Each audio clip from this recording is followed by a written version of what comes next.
Wake up, wake up. That's right. Training camp is around the corner. Shanahan and Lynch will address the media tomorrow. The players will be on the field for real on Wednesday. Let's go.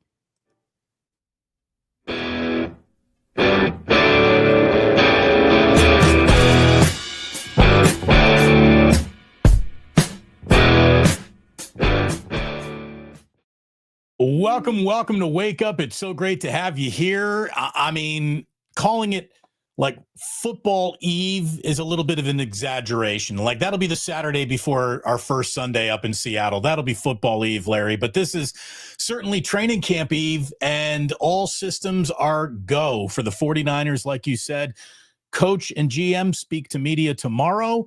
On Wednesday, training camp officially hits the field and practice gets underway. And there is a small handful of days. I think it's 19 days to get ready for that first combined practice against Denver and that first preseason game. So it's a fun time of the year, obviously. An awful lot of things are set up, hopefully, for success. And as always around the 49ers, there are a couple, headaches and questions about where is this guy? I really wasn't even under the impression that he was going to miss any time. But we have that. A couple of things happened over the weekend, but always good to see everybody. Hit like and subscribe if you would, please. I don't know what you're doing for lunch later today, but let me just tell you, Ike's has got a delicious sandwich with my name on it. You can literally order a Damon Bruce at Ike's and enjoy yourself this afternoon.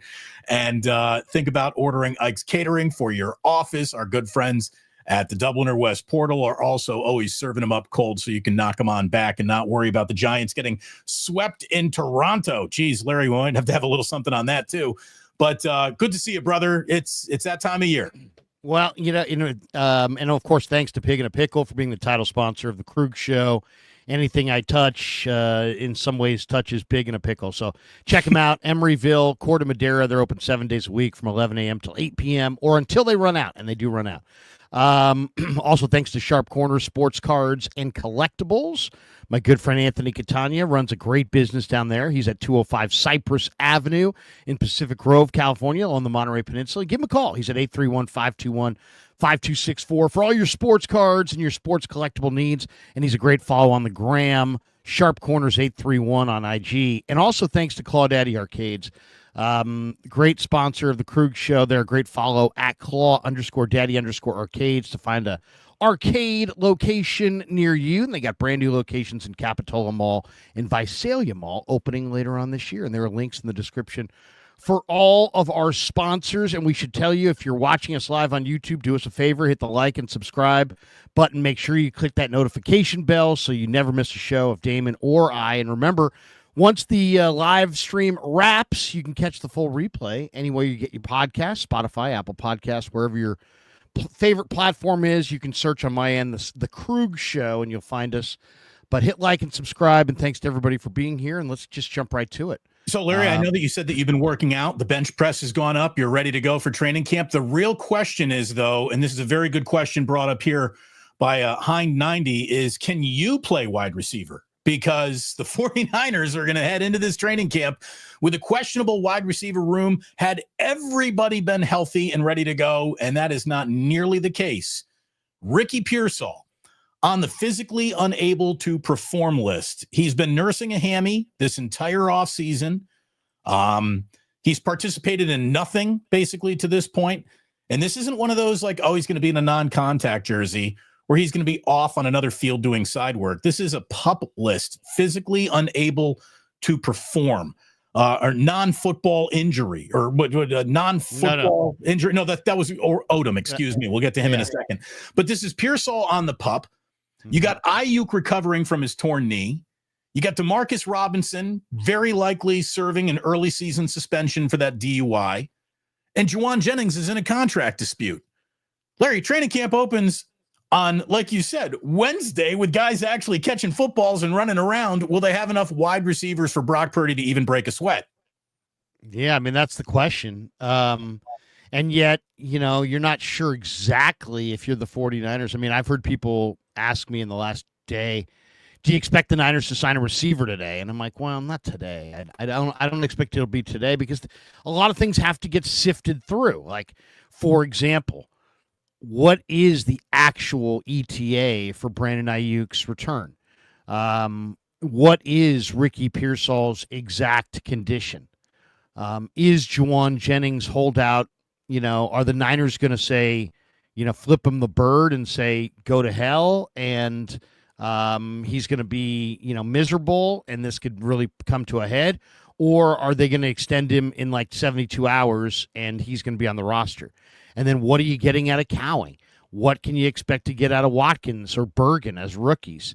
And Isaiah Nayer's kind of like the ultimate wild card. And then, so you got a lot of questions here. And if they're all negatively answered, if Ayuk's not back until Thanksgiving, if Pearsall's much more seriously hurt and is going to miss serious time, if Jennings is really intent on getting $30 million over 2 years or something to that level, then they're going to have to go out and find themselves a wide receiver. I did find it interesting that the Chargers yesterday or 2 days ago picked up Isaiah Bond, who was not drafted out of Texas, and he had like some kind of an assault allegation, and then now he's countersuing and this and that, and obviously there's more to it than the initial story. The Chargers had Mike Williams, right? I mean, Mike Williams just kind of retired. I wouldn't say out of nowhere, but Mike Williams retiring left the Chargers in a little bit of a lurch. And they were already kind of thin there. So they have added an Isaiah Bond.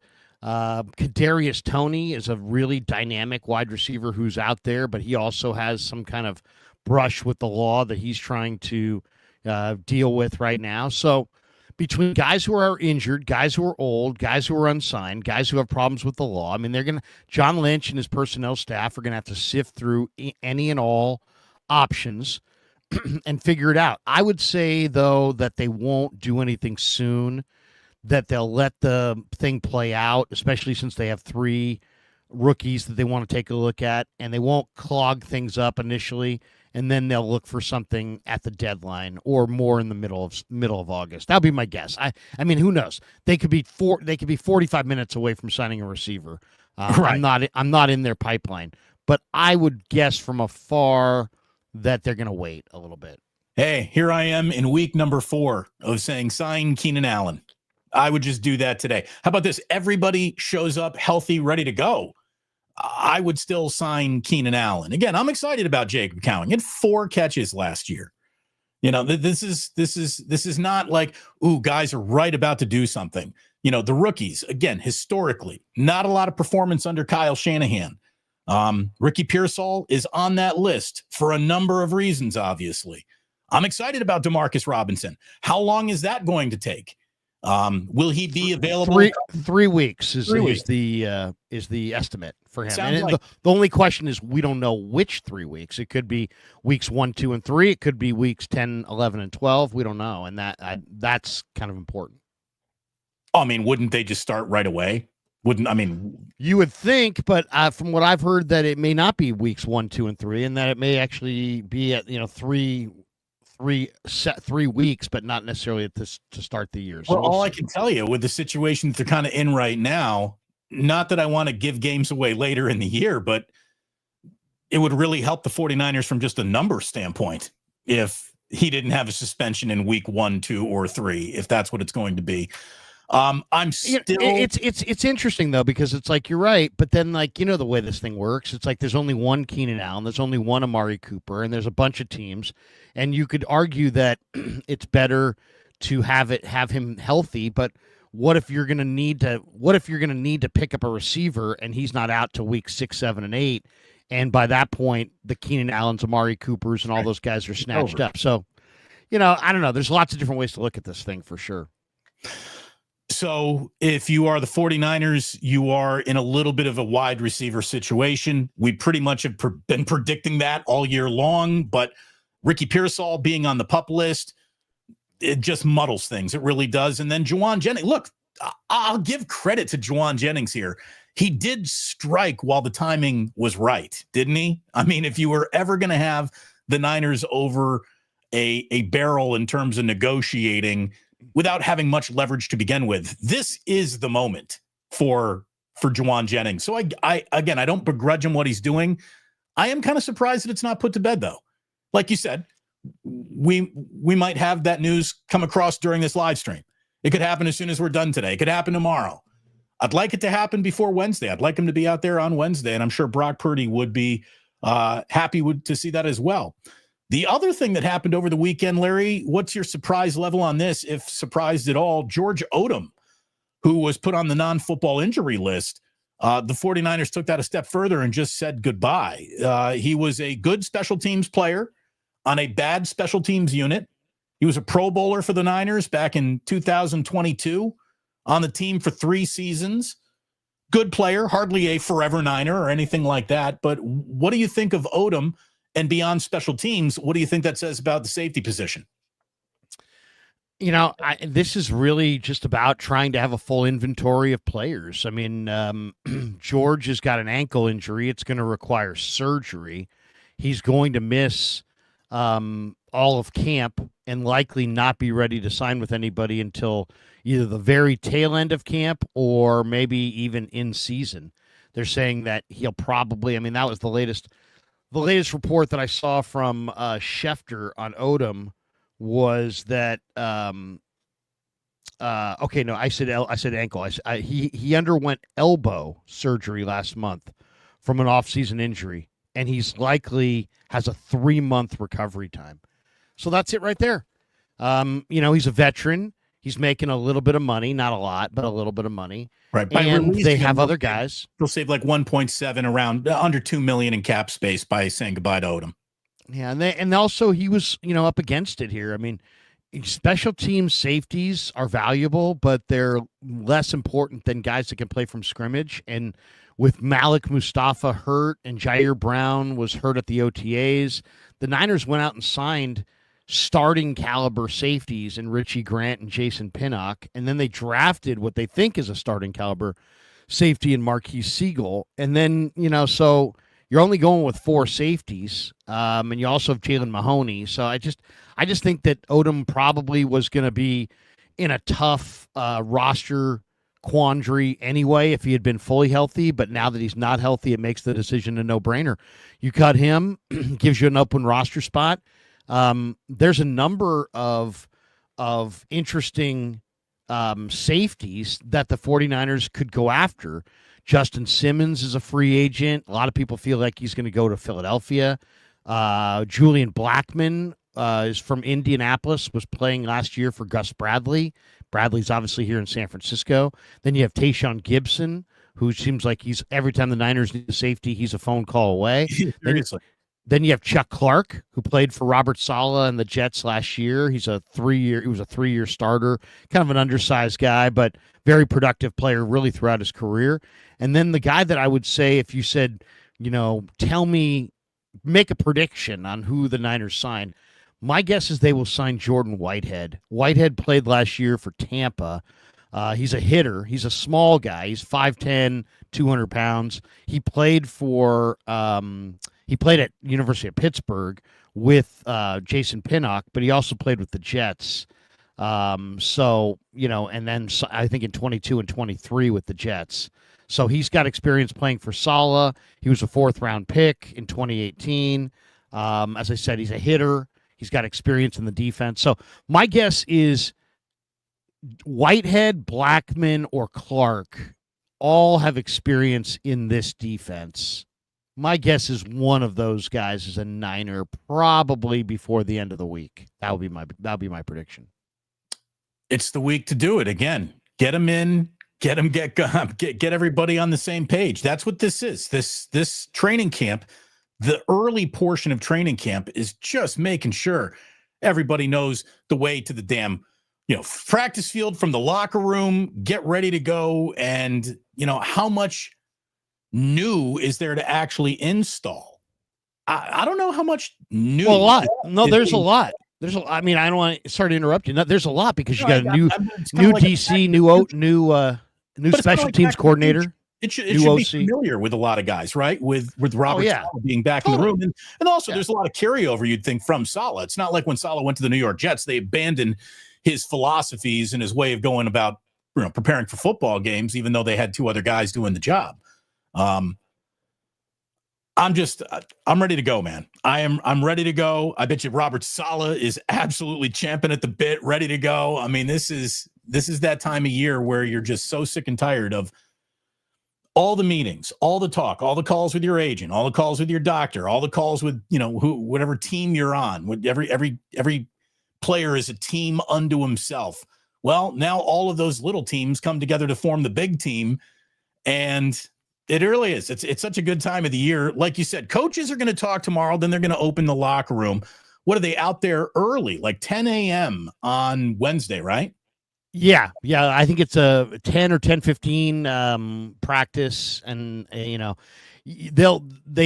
they start off with like the regular what their ideal time is, right? And then once they get into the season, or the preseason, I should say, and they start playing games, then they start kind of moving the schedule around to try to preserve the players' bodies a little bit. So, but yeah, initially, I think this week the practices will be like 10 to noon or 10 to 12:30, something like that. Right. Our good friend, who I know I do a show with every Thursday. We try to keep that our day together. You got your Monday show. Sam Betesh, Sammy Goulash checking on in. Our second ever guest on a Wake Up, for goodness sakes. I think we did one of these with Chase like 2 years ago, Larry. And now Damon, you're forgetting Jordan Rodriguez. We had Jordan Rodriguez. That is that's right. That's right. We had a couple people during football season. We had Brad Sham. You and I had Brad Sham. Little Cowboys talk. Yeah, that's right. We had Brad Sham, Softy Mahler, maybe? I don't know. I think we've had, this is our first Niner related guest. We're not bringing in Sam to get a better scope on the Los Angeles Rams. Sammy is here. Sammy's always welcome. We love him. We appreciate him. He's got a brand new channel with Andrew Siciliano. Yes. Everybody should hit like and subscribe on my channel, Damon's channel, and Sam's channel. Sammy, tell people how they can sign up for your channel before we get rolling. Absolutely. Thank you both. Love being here. And yes, we did a Brock Purdy emergency show. We were all so excited that he actually got his $50 million per year that we said, let's get together. We had to. In fact, that was a Saturday. We were so excited. So we did that one. But at Thinking Out Loud, Siciliano and Sam, Andrew Siciliano and I, we have a podcast. You can get it on Apple Pods, on Spotify, and we are on throughout the football season. And of course, when does the football season end? It doesn't. So all that content, along with the content that I've got here with the two of you beautiful men at Thinking Out Loud, Siciliano and Sam, and I love being here. I mean, it is training camp season, and again, we always say no off season, but it's here. It's just it is here. It's always here. It's never left us, and I can't wait. Awesome to see you. Great to see everybody. Well, we got a couple star chats right out of the chute. Why don't we get them out of the way? Barry Ford in the house is bang bang from Memphis. Concerned about the receiver. Does the pup list require time off before returning to playing? We'll get to that. Mary sends much love. Thank you, Mary. Thank you, Barry. Always great to see you. Bang bang indeed. So that is a great question, though, and I don't know the answer to it. When you get put on the pup list, do you have to serve X amount of days on that list before you're allowed off of it? So I'm glad you asked, because this actually was a confusing point, I think, on the radio on Friday when it got reported that, Pearsall was on the pup list. I think the guys got confused and were like, oh, he's going to miss the first 4 weeks of the regular season. That is the case if you're put on the pup list after the final 53-man cut down. If the Niners cut it down to 53 and then put you on the pup list, whoever's on the pup list then has to be gone at least 4 weeks. You're not playing until week 5 at that point. So Ayuk for sure. I would say. I mean, some people think he's coming back week 1, but I think when they do the cut down, they'll put Ayuk in the pup list, and he'll be back after week 4. So he'll be back in week 5 at the soonest. But like today, the guys that were put on the pup list today, all around the league, those guys are on the pup list, but they can come off at any time between now and the final cut down, and there is no parameters on that. A couple other ones here. We got this one from Hawaii Olio. Is that Damon's Is that Olio or is that Olio? That is. I don't know what. No, that you is. know what? That's not. I think that's like an alio olio pasta, right? Is that olive oil and garlic pasta? I think alio olio. Okay. He says, here in SF, anything going on at the stadium today?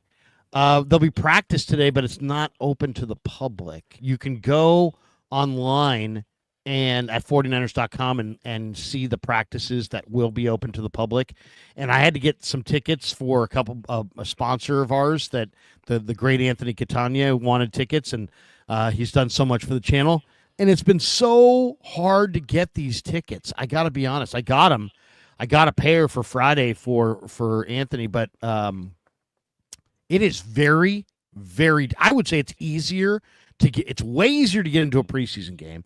It's way easier to get into a regular season game than it is to try to get tickets to training camp. Well, what do you think they let in? About 500 people, so it's a small number to begin with, and then it's a lottery system. It's a lottery, and the season ticket holders get the first go, and it's just very competitive. There's a lot of people that want to go. That just is what it is. Can you believe, by the way, quickly, what this league has become in regards to what training camp is? And, maybe you'd say Hard Knocks has something to do with it, with people wanting to be there, but I think this is followed all along. And again, here in Southern California, where the Cowboys come to Oxnard, you really see it in full force. And of course, all of us have been to Niners training camp. Remember, the Raiders were in Napa Valley and Wine Country at the Marriott out there, and all the people that would be there. It's where you want to be. You remember that, we had such a great time out there, but you can see the fervor of fans that are at these events so early on. It's really incredible to see that, again, during the offseason. These are not games. These are not preseason games. I mean, this is watching practice. It's not even spring training, really. It's not even the equivalent of that. This is beyond showing up for batting practice in baseball. I mean, this is watching your team run drills, and there's a lottery system for that. Just think about how ridiculous this league is. Commanders, at that level, I think, for that. charge. Yes. I think. Well, the Niners charge. What am I saying? The Niners charge. It's like $20 or $10 if you're a season ticket holder. Yeah, I mean it's big biz. I mean, 600,000 people in Wisconsin stood in a cold field in April to be there for the draft. I couldn't imagine. I couldn't. I remember when the draft was in Cleveland, it was sleeting and raining sideways, and everyone was there outside. It was disgusting over the course of 3 days, and people are there. It's really just remarkable. Mike Baker says, here's my missed too many episodes fee. Hope you two are both doing well. Let's go Niners. Thank you, Mike. Appreciate you. At the office. By the way, speaking of what how badly we need the NFL back in our lives. What just a terrible Sunday and Sunday night of television it was. You get your British Open replay happening in the middle of the day. You already know what happened. So that's you weren't up at 1 a.m. for that? You weren't up at 1 a.m. for the tip on the final day for Scheffler? Okay. Sorry. I watched a little, I can't take another 5 minutes of any summer league game, whether the Warriors are involved in it or not. I'm all good on NBA summer league, I think. I just heard this, by the way. We're hanging a banner in Charlotte for that, right? That is right. I mean, we got to celebrate when we can, right? There's a more impressive group of like people playing pickup like in the Panhandle than on the Warriors practice squad, which I summer league team to the WNBA All-Star game, which I didn't watch any of.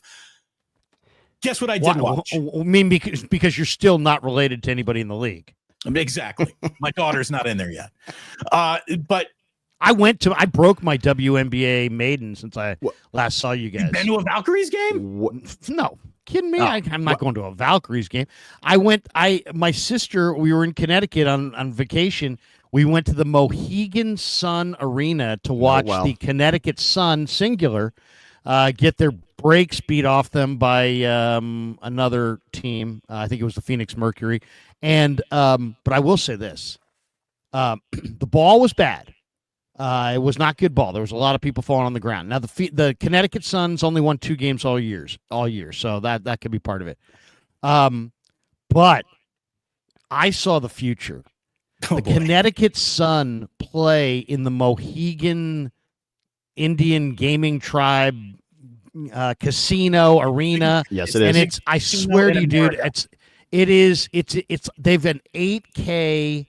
They have an 8K. First, they have a sports book that has an 8K screen that's absolutely the biggest screen I've ever seen in my life. And I was sitting there going, "Oh my God, this is where I want to watch football from." Yes. 8K.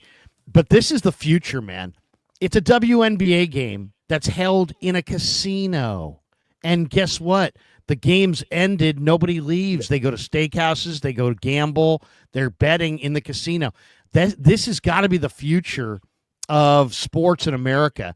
Take NHL and NBA arenas and put them in casinos. I mean, there is just no better thing. I went and actually wagered on some baseball games.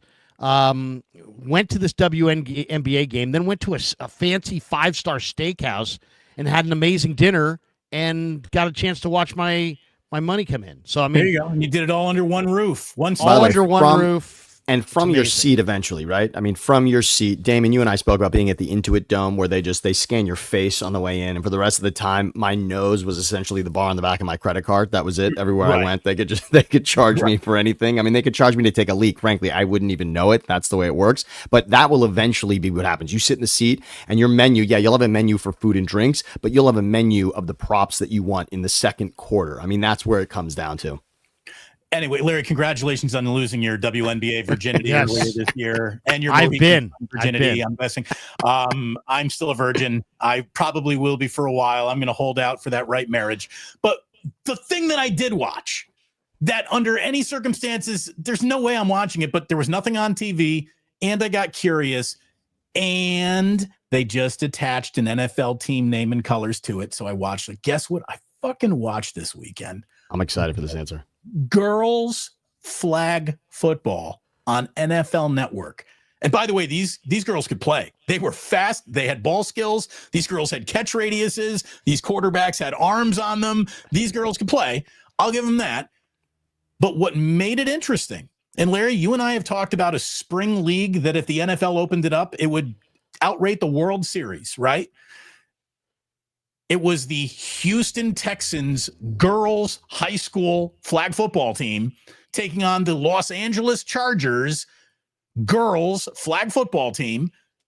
And because they were affiliated kind of like with an NFL team, it added something to it. There's no denying it. It really did. It really did. And that is awesome. I'm telling you, you and I have talked about this. It's got to happen.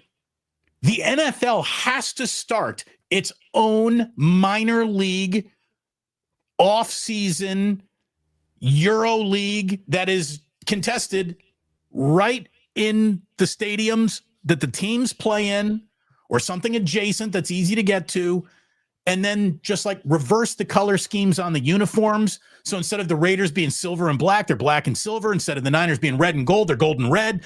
Do something, just tweak it a little, but have a callback to the team that they're affiliated with. Larry, there are 1,000 times the audience that the Giants got getting swept in Toronto would have happened if the 49er either girls football flag team or like a 49ers minor league team was actually playing this weekend. That would it's funny. It's funny how it plays to the public because everybody's got their season, like everybody's playing nice. But in reality, the Giants salespeople are selling aggressively against the Warriors salespeople, who are selling aggressively against the Niner people. And all these leagues are really after the exact same entertainment dollar. Right. And I think we're going to look back at this era of our life as far as sports is, remember when the leagues all used to kind of get along and they were all like complimentary of one another, and they were kind of like, almost, encouraging one another. Well, because you know what's going to happen? The NBA said, "Hey, we found something. It's Christmas Day," and the NFL said, "Oh, stolen. We'll take Christmas Day. Get the hell out of here." Kind of like a big kid who takes your basketball and Debo. That's my bike. That's my bike. That's mine. And then what's going to happen is the NFL is eventually going to take over the world. The NFL eventually, and the NFL and international soccer, Premiership, La Liga, the Bundesliga. The greatest soccer leagues and the NFL is the sports that have the greatest audiences and the greatest passion, and they will eventually snuff out these other sports. They won't end them, but baseball will be confined to a little thing, and basketball will be confined to a little thing. They'll have their niche audiences, but there'll be more people 10 years from now watching the Niners minor league team in April than there will be people watching Giants baseball on television. I believe it. Now, Damon, what about NFL Europe? NFL Europe was sort of is a little bit of what you're talking about, right? At least there was at least an affiliation. Now it's not the stadiums you're talking about, which I think that would help, of course, that you would have truly the fan base available to then watch in a way that they don't necessarily have that connection for NFL Europe, but that could have been it. There could have been more to that. It was also great. It was also a farm system for broadcasters as well, which was nice. Right. I think the problem coaches, the time differences. The time differences that's kind of there, and also it's just for reasons that I can't quite explain, we are attached to our geography, and you are stretching that geographical attachment as far as possible by putting teams over in Europe. But in a day and age where everyone is just watching here, right? I mean, in a day and age where everyone is just getting the content to their phone, whatnot. I mean, if you felt that there was enough, it's much like an international match happening somewhere, and all of a sudden you're saying, "Oh, USA's playing, and now I care." You could do that. I mean, if you told me the Niners were playing in London and I'm a Niners fan, I mean that's interesting. If that became sort of their home alt stadium. No, different. Different, a little different. Yes. By the way, very good point here from Monty. At least none of you guys were at a Coldplay concert. Who wants to join me on Kiss Cam? Let's go 3-way Kiss Cam. Can we make that happen? Right. My sister was at that show.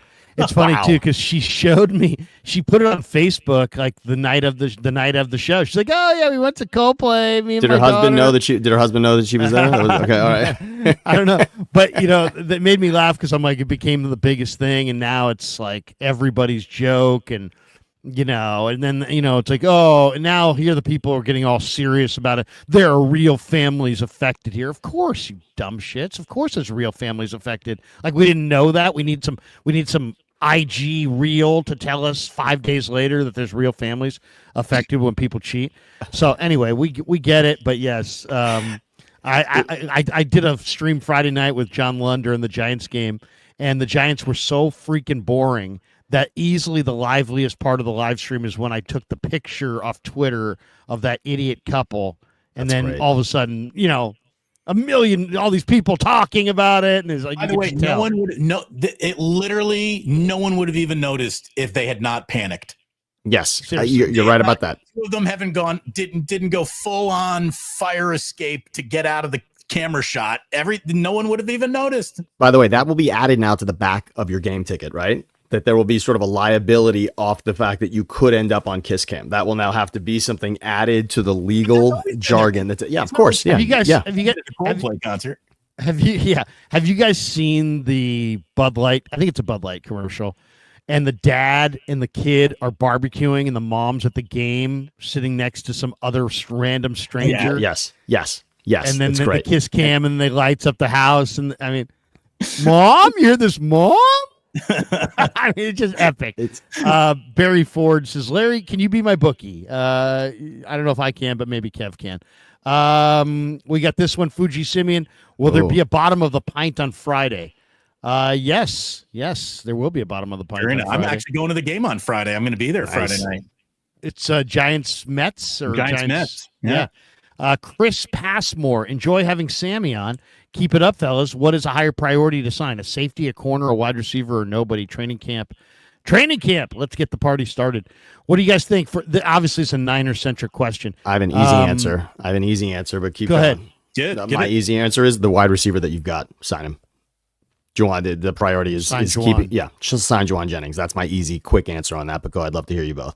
No, I think you're right. Just get it done, get it out of the way. What are you worried about? We started the show talking about how you got more 49er wide receivers not being able to hit the field on Wednesday than you do hitting the field on Wednesday, probably. So get that done. Sign Keenan Allen. Again, I'm in my first. I'm rounding on my first month of sign Keenan Allen. I'm gonna go different answer here. I know you got. I agree with. I understand why you guys are going with what you're going with. Before you give that, Larry, I was about to pivot to something that you said earlier, though. Go ahead.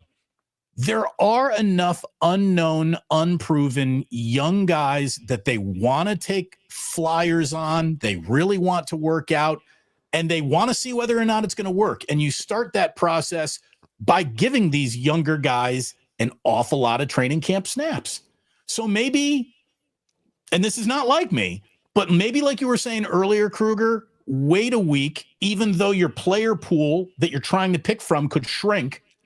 See if you actually do have something in one of these younger players that you're comfortable rolling into the season with.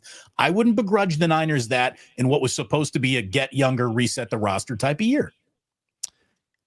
There's a lot of receivers available still. And I just think you can't forget that. I would say, though, when I looked at Bleacher Report did a exercise the other day, what's one piece that every team in the league needs, right? Yep. So I went through and looked at what one piece every team in the league needs. And what was clear after looking at that article was that about almost 10 teams in the league are looking to add a veteran corner. So I would say if I could sign Asante Samuel, who played at Florida State, Renardo Green played at Florida State. That's of major concern to me is the cornerback position. You can always find other guys at safety. I think there's going to be a lot of receivers at the cutdown, but like the Niners, man, so many teams looking for corners. You just saw, heck, the Steelers just traded Minka for Ramsey. That's how much they wanted a corner. The Niners have Green and Lenore. And Upton Stout is a rookie who's 5'8". And then after that, it's Trey Brown signed off the street. Trey Avery, just a guy. Darrell Luter hasn't come through as a fifth-round pick. Chase Lucas is a special teamer. Saron Neal's a special teamer. Derek Canteen, Jacob Robinson, undrafted free agents. Dallas Flowers, just a street free agent. They could use Asante Samuel Jr. So I would say a corner. Who needs to get hurt before you're asking Jason Pinnock to play corner?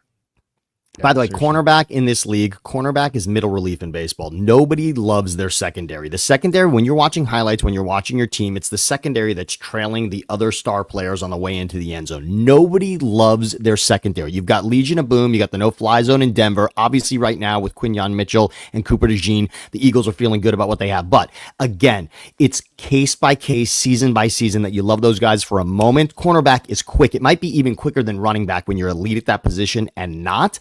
And cornerback, yes, is someone you can plug in those pieces. I also will say that household names don't necessarily transfer over all the time when it comes to cornerback. No. Plenty of new guys coming up. And in regards to Jawan Jennings, I want to say, if you've watched the quarterback series on Netflix or not, the Burrow and Chase connection from LSU through to the Bengals, to see their families, the way they get along, what that is, and when you realize that they led the league last season in yardage from those two positions, the fact that Brock Purdy and Jawan Jennings have followed this similar path, being drafted where they were and coming up on basically running the scout team and then getting their chance. I think you want to foster those relationships, and I think this is that chance for Jawan. I just love that together the two of them can do that. And also, did you guys see the rumor really is with Pittsburgh thinking about Jawan Jennings? That really seems to be the number one. They have the draft capital that they could give something back. And I think that, was it Calvin Austin that they'd be throwing back at the Niners, I think, in that scenario? That was the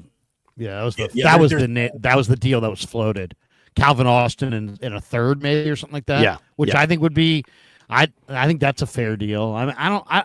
Some of those deals for Bleacher Report for Jonathan Kuminga in the Warriors, were just horrible. But for Jawan Jennings, it's like any trade that includes a third round pick in next year's draft is probably a pretty good thing. Now the Niners, if they kept him, let him walk, would get a third round comp pick most likely for him. But it would be in the 27 draft. It would be a year from now. So you could speed that pick up by 1 year if you really didn't want to pay him. I don't know how you guys feel about Jawan, but my position is this. If he, he's a great Niner, he's a try-hard guy, he's a leader. If he, he's making $7.5 million this year.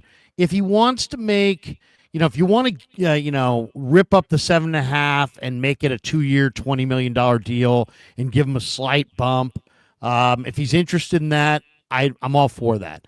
But from what I've heard, he wants Cooper Kupp, Jerry Jeudy money, which is 15 to 17.5, and there's no way I'm doing that. Darius Slayton, the New York Giants receiver, guys, got a 3-year, $36 million, so 12 and $22 million guaranteed. to me, guys, that is the the ceiling. Well, that's the ceiling. I will not go higher than that. If they can get it done for 3 years at $36 million, $12 million a year, add a couple of years, give them, as I said, 20 to 22 million guaranteed. That, I mean, I don't want to do that even, but that's as far as I would go. If it's true that he wants, Judy money, or he wants, Spot Track says give him 2 years and 38 million, which is 19 million a year. If he wants anything north of 12 million a year. Well, I mean, at that point, if that is really the ask of Team Jennings to the 49ers front office, and they're not on the phone with Keenan Allen right now, they're fucking idiots. But here's the difference. If you're his agent, but Damon, if you are the agent for Jawan Jennings, the number that sticks out and the player that sticks out because Deebo Samuel left and the depth chart now shifts, T. Higgins, that deal reset, because that you're talking about, that is a number 2 who's being paid as a number 1, right? T. Higgins is making number 1 wide receiver money for a franchise that doesn't normally give out money. And now that Jawan shifts, the wide receiver depth chart moves up and you've got injured Ayuk. Yes, Kittle was paid, but I'm talking WR wide receiver. Jawan Jennings is now saying, if I'm his agent, I'm saying this is your moment. If we're talking about leverage for this team, for this season, coming off the end, this is your leverage right now. Jennings had one card to play. They're playing it. I don't begrudge them that. I don't begrudge them that at all. But is this the 49ers' first card game? Like, did they not see this coming? Whenever you're an established player in this league, and I would say that Jennings is an established player. He did that last season, yes. Yes, he did that. You're not going to get somebody on it's my last year, my lame duck contract year. The Niners had to have either anticipated the Jennings ask of the extension, considered extending him themselves, especially with the circumstances around their wide receivers being so uneven. It's like, how are the Niners literally in this moment, less than 24 hours before training camp begins? How did they not see it coming? Do they anticipate nothing? But this is the conversation when Deebo gets traded, right? This is you're not have that trade doesn't happen without Jawan Jennings' name coming out of everyone's mouth, right? That's the name that you're going to almost immediately because of where Ayuk is from a health standpoint. Mm-hmm. You got to play, and also you got this is the NFL in 2025, man. You got to play hardball if you want. If you want your money, you got to play hardball. You got to make things uncomfortable. I don't begrudge Jawan for doing this. Some people would say, "Hey, man, it's good biz for him," but it's not necessarily team friendly to say, "Hey, trade me or extend me by the 22nd," which, by the way, is freaking tomorrow. That's aggressive. The other move that got hidden in that whole thing was that Ben Bartch was put on the NFI list, which is the non-football injury list. And he could be on the shelf for an extended period of time. He is supposed to step in at left guard for Aaron Banks and be the starter next to Trent Williams and Jake Brendel on the Niners offensive line. And there's a lot of speculation that with him out, that may create an opportunity for either Drew Moss, who is dating Brock Lesnar's daughter, or you saw that, or for Connor Colby. And I actually think it's going to be Connor Colby. Connor Colby allowed only 7 sacks in 4 seasons for Iowa. He's really, really well coached. He had 50 career starts. He's very, very polished. He's not an ideal pass protector, but he's really a strong run blocker. And this guy was a freshman All-American and just did nothing but start and play at a really high level. So I think there's a very good chance that Connor Colby winds up starting. I mean, I know that they are looking at Austin Pleasance as a backup tackle this year, but you need a starting maybe him guard. too. He could be a guard too. Yeah. I think that he should find himself in that conversation. But man, I mean, here we are. The 49ers have yet to put their cleats on, and you got mysterious injuries and guys and getting hurt on your off-season programs. Like what? Again, it's like injuries are not a bug. They're a feature of the 49ers at all times. And it's again, Ricky Pearsall pup list. He has and supposedly he's not injury prone. By the way, it's a better off season for him than last season, though, we can admit, no matter what, right? I mean, it's at least a little less dangerous than that. So we'll take it. At least I can understand what happened last off season. What the hell's this? I hate that. Jesus. But That's seriously, great. like this is a guy who has not participated in a lick of football since the season ended, and he's injured going into the first day of practice. It's gross. That to me. Well, no, he was injured. He was injured in the mini camp, and they said it was nothing. They said, well, we said, why is he not playing? Oh, it's just precautionary. At this point, the 49ers are getting very, very hard to trust when it comes to injuries. I mean, I've been saying that for over a year, dude. The minute Christian McCaffrey got on a plane to Germany, I've been calling the Niners out on their hiding injury bullshit hard, and they do, and they have, and they're doing it again. It's hard to counter that. It's really hard to counter that. It's really, I mean, it is what it is, right? I mean, they haven't necessarily been all that forthright with people. We got this one from Barry Ford. When do full pad light tackling start these days? Starts on the 23rd. Yeah. They get right into it. I mean, I as far as exactly what days they'll have full pads and shells and helmets and that really a lot of times is made up the morning of by Shanahan. So but I mean, all those days that are open to the public generally are hitting days. I saw a list on ESPN that had every single team's biggest strength, greatest weakness, and biggest X factor. Love it. Would either of you like to take a stab as to which position group the 49ers have the best strength in? Strength. I would say linebacker. Well, I might say greatest strength. Could it be quarterback room? No. Again, I know that Larry and I went down a deep, dark path on quarterbacks, and we like Mac as a backup. Okay, that was my guess. Wow, no, it obviously cannot be receiver. I mean, tight end, but I'm assuming they would go wide receiver / tight end. But I would say tight end. No, tight end. It is. Yes. Tight end. That's interesting because somebody today Seattle released Noah Fant, right? And there's a lot of people speculating the Niners ought to pick him up because they have a weak tight end class. Well, the big question is, do you believe in Luke Farrell, who's never caught a touchdown? And do you believe in Ross Dwelly being back and knowing the system and being able to get that job done? But the write-up is, I could have gone a few directions, but George Kittle gets the nod following yet another outstanding season. Despite the 49ers' struggles and nearly 3 full missed games due to injury, Kittle finished top 5 among tight ends in yards and touchdowns for a third consecutive year. He has finished top 10 in yards 7 years in a row now. Kittle paced the position in yards per route run for the 5th time in 7 seasons. He was also Pro Football Focus's top-graded tight end in blocking, with Luke Farrell and Ross Dwelly were signed as upgraded depth. So they think that is the biggest strength. And again, Kittle is such a fine bottle of top shelf liquor. Here's the question. When you look at the league, do the Niners lead any other category, right? With Kelsey taking, we would say maybe a step back. And that's a little due to the fact that he played more. I mean, he played more significant games later than Kittle, right? So we have that memory of the Super Bowl, which was not his best game. But we can all say right now, Kelsey isn't your automatic number one best wide. He's not your number one tight end anymore in all of football, right? That's just not the case anymore. And Kittle's probably that guy at the moment. And I know Laporta is going to get a lot there, but you would say it's probably Kittle. Are they number one anywhere else? I don't think so. No, I don't think so.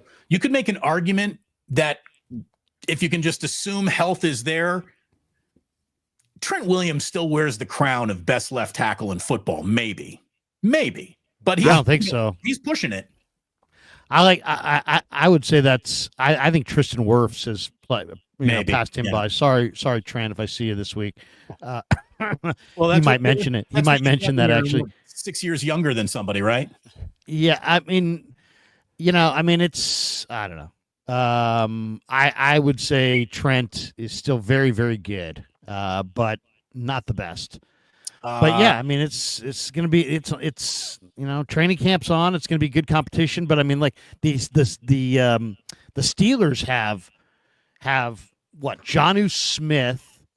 They have Freiermuth, and they have Darnell Washington.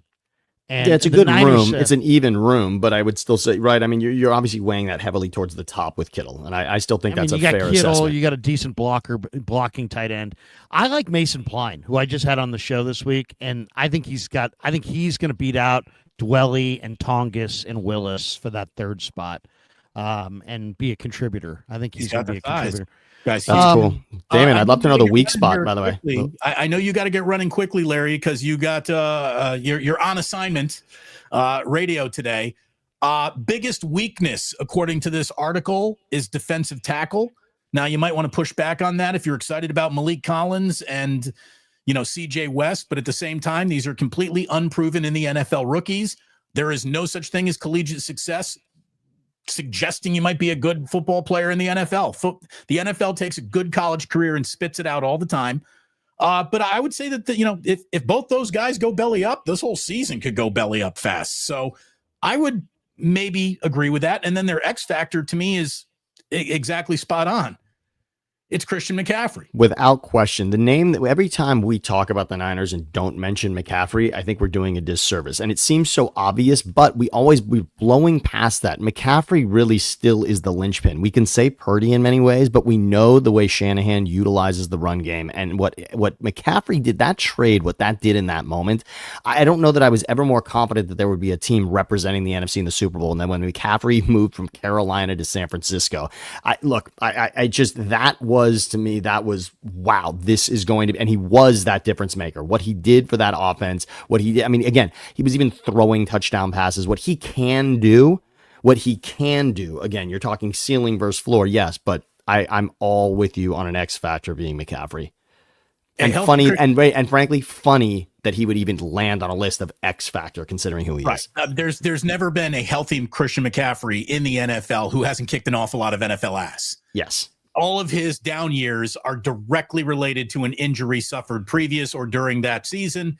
And hopefully he's ready to go because, boy, the 49ers are going to need him. And I got to jump for the radio today, guys, but you guys want to keep this rolling? We can roll. A few more minutes, or you want to call it right here? No, I tell you what, we're going to call it. Sammy, what are you doing at 11? I'm here for you. Me? Yeah, let's do it. Let's do it. I'm here. All right. I love it. I love it. In an hour from now, Sammy and I will continue. Krueger is going to keep it going over on KNBR. And all I can tell everyone, including Sam, including Larry, is thanks so much. And thank God we are here, baby. It's the middle of the month. And that means we're about to get into training camp. Thank you, everybody. Yes. Hit like and subscribe on your way out. Larry's like 100 subscribers away from 60,000. Get it done today. Let's get there. Good to see everybody. Have a great day. Join me on the leader.